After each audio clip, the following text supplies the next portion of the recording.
And Louis Rossman had a great video on his YouTube channel from the CBC, the Canadian Broadcasting Company.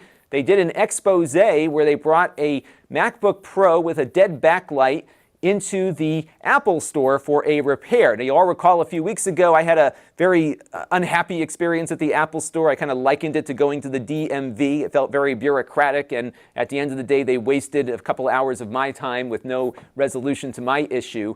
And in this case, what happened was they opened up the laptop in the store, and they noticed that the moisture indicators on the motherboard had indicated that there was some contact with moisture on this older MacBook.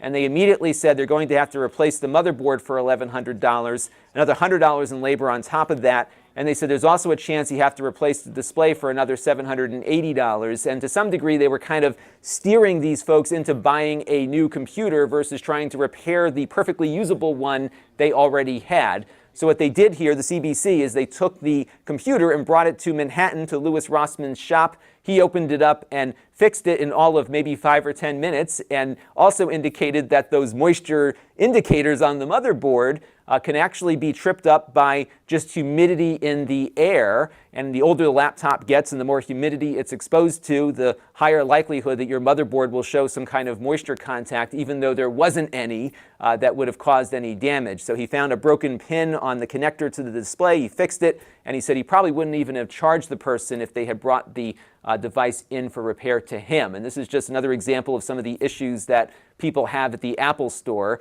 And I think it's important that Apple start looking at how their store treats customers, because I have not had a very good experience in there a majority of the time that I've gone in for some kind of service call. Yet I've had a great experience 100% of the time with the call-in service, where I think they treat customers a little better, primarily because I think Apple support is not trying to drive sales, whereas the stores have to drive sales to remain open. And I think that's probably a large part of why people are getting this kind of poor service. But definitely check out the video. It was very enlightening. This channel is brought to you by the Lon.TV supporters, including gold-level supporters Chris Allegretta, the Four Guys with Quarters podcast, Tom Albrecht, Too Much Sauce, Gerard Nuberg, and Kalyan Kumar. If you want to help the channel, you can by contributing as little as $1 a month.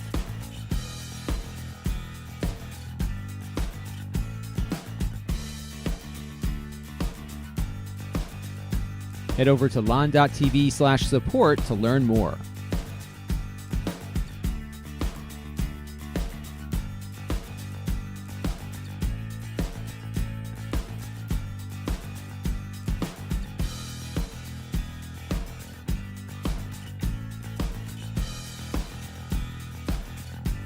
And don't forget to subscribe. Visit Lon.TV/S.